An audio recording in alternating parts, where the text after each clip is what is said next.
جب بنی اسرائیل نے یہ کہا کہ آپ جائیں، آپ کا رب جائے، ہم تو یہیں بیٹھے ہیں، آپ دونوں جا کے لڑیں، تو موسیٰ علیہ السلام نے عرض کی ربی، اے میرے رب، انی لا املک الا نفسی و اخی، مجھے اختیار نہیں مگر اپنا اور اپنے بھائی کا اختیار ہے، میں جانے کو تیار ہوں، میرا بھائی جانے کے لیے تیار ہے، یہ قوم کی اکثریت جانے کے لیے تیار نہیں، فافرق بیننا و بین القوم الفاسقین، تو ہم کو ان نافرمانوں سے جدا رکھ، ہمیں ان کی صحبت اور قرب سے بچا، یا یہ معنی ہے کہ ہمارے ان کے درمیان فیصلہ فرما۔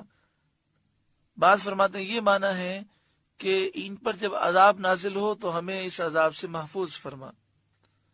قال، فرمایا، فإنها محرمۃ علیہم 40 سنہ، تو وہ زمین ان پر حرام ہے 40 سال تک، یعنی زمین میں یہ 40 سال تک داخل نہ ہو سکیں گے۔ یتیہون فی الارض، بھٹکتے پھریں گے زمین میں۔ فلا تأس علی القوم الفاسقین، تو تم ان فاسقوں کا افسوس نہ کھاؤ۔ وہ زمین جس میں یہ لوگ بھٹکتے پھرے 9 فرسنگ تھی، یعنی چند میل پر مشتمل تھی۔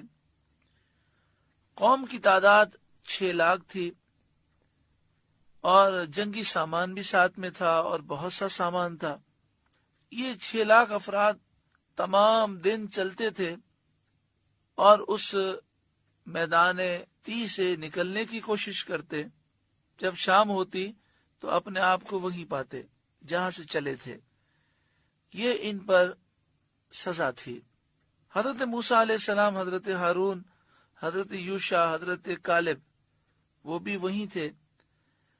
یہ میدان بنی اسرائیل کے لیے عذاب تھا، مگر حضرت موسیٰ، حضرت ہارون، حضرت یوشع، حضرت کالب کے لیے اللہ تعالیٰ نے آسانی فرمائی اور ان کی مدد فرمائی۔ جیسے حضرت ابراہیم علیہ السلام کے لیے اللہ نے آگ کو گلزار بنا دیا، سلامتی بنایا، سرد بنایا، تو اسی طرح حضرت موسیٰ علیہ السلام، حضرت ہارون، حضرت کالب، حضرت یوشع، جو اللہ کے فرمانبردار تھے، ان کے لیے اس میدان میں اللہ تعالیٰ نے آسانی پیدا فرمائی۔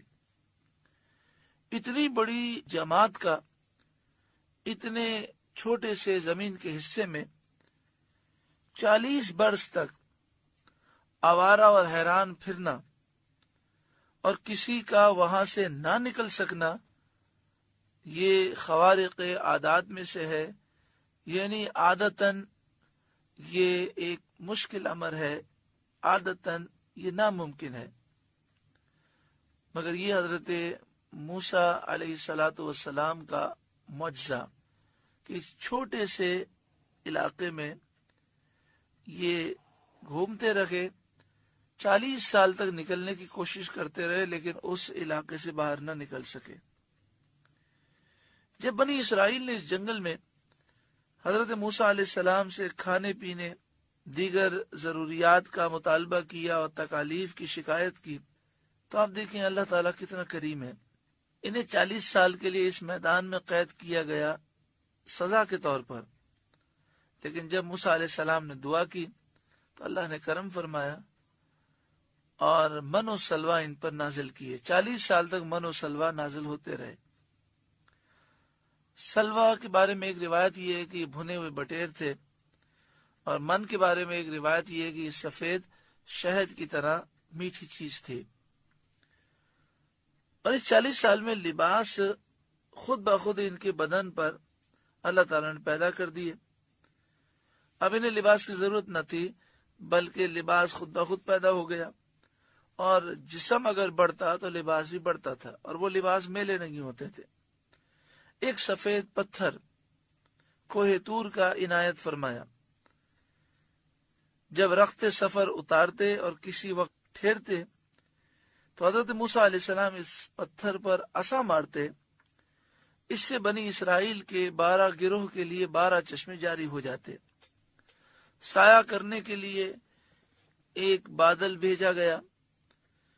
میدان تیہ میں جتنے لوگ داخل ہوئے، ان میں سے جن کی عمر 20 سال سے زیادہ تھی، سب وہی انتقال کر گئے، صرف حضرت یوشع بن نون اور حضرت کالب بن یوقنا 40 سال کے بعد بھی زندہ رہے۔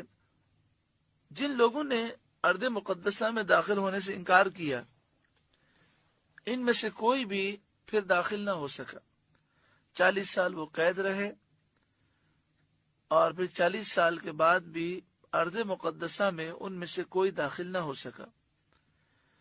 کہا گیا ہے کہ میدان تی میں ہی حضرت ہارون علیہ السلام، حضرت موسیٰ علیہ السلام کا وصال ہوا۔ حضرت موسیٰ علیہ السلام کے وصال سے 40 برس بعد حضرت یوشع علیہ السلام کو نبوت عطا کی گئی اور جبارین پر، کافروں پر جہاد کا حکم دیا گیا۔ تو آپ باقی بچ جانے والے بنی اسرائیل کو ساتھ لے کر گئے اور آپ نے کافروں سے جہاد کیا اور ارض مقدسہ کو آزاد کیا۔ سورۃ المائدہ کا 4تھا رکوع مکمل ہوا۔ اللہ رب العالمین اس رکوع کے نور سے، اس کی برکتوں سے ہم سب کو مالا مال فرمائے۔ اللہ تعالیٰ ان نصیحتوں پر ہمیں عمل کی توفیق عطا فرمائے۔ اس رکوع میں اس بات کا بھی ذکر ہے کہ اللہ کی نعمتوں کو یاد کرو۔ انسان کو چاہیے کہ وہ مسلسل نعمتوں کو یاد کرے، جو پریشانیاں ہیں اس کا ذکر کم کرے، نعمتوں کا ذکر زیادہ کرے، تو انشاءاللہ دل میں شکر کا احساس پیدا ہوگا۔ لئن شکرتم لازیدنکم، اگر تم شکر کرو گے تو میں ضرور بضرور نعمتوں میں مزید اضافہ کروں گا۔ اللہ تعالی ہمیں عمل کی توفیق عطا فرمائے۔